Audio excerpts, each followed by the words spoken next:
আঁকাগুলো দেখো কি সুন্দর। সবার জন্য সব ধরনের বই আছে। তাই বইমেলা হচ্ছে একটা মিলন ক্ষেত্র, সেটা হিন্দু, মুসলিম, শিখ, খ্রিস্টান আছে, সবার জন্য অক্টোবর সভা। সবাই মিলে আমরা একসাথে আনন্দ করবো, বই কিনবো, বই পড়াবো বাচ্চাদেরকে। প্রত্যেকের কাছে অনুরোধ করবো, বইটা অবশ্যই কিনবেন, কারণ বই মেলাকে কেন্দ্র করেই আমাদের এই উৎসবেই আনন্দ। আপনারা যদি বই না কেনেন, বইয়ের স্টলে যারা বসে আছেন বই নিয়ে, তাদের যদি ব্যবসা না হয় তারা আর আসবেন না পরের বছর, এই বই মেলাটাও সম্ভব হয়।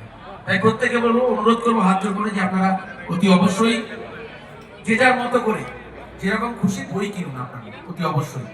তো চলুন এরপর আমি একটা ঘোষণা করি, আগামী 12ই জানুয়ারি দুপুর 2টোয় আমাদের এই মাঠ প্রাঙ্গণে যুগপুরুষ শ্রী শ্রী স্বামী বিবেকানন্দের জন্মদিবস উপলক্ষে 163তম জন্মদিবস উপলক্ষে একটি সুন্দর বসে আঁকা প্রতিযোগিতার আয়োজন করা হয়েছে। বিভিন্ন বিভাগে বিভক্ত করে এই প্রতিযোগিতা অনুষ্ঠিত হবে।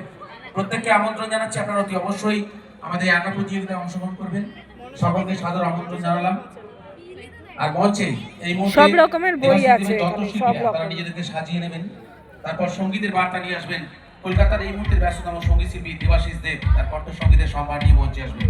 তার আগে যন্ত্রশিল্পীরা নিজেদেরকে তৈরি করে নিন, তারপর মঞ্চে আমন্ত্রণ জানাবো। ইংলিশ, এটা ইংলিশ স্টল না, এতে অনেক রকম আছে বই। ঠিক আছে, কত সুন্দর সুন্দর বই।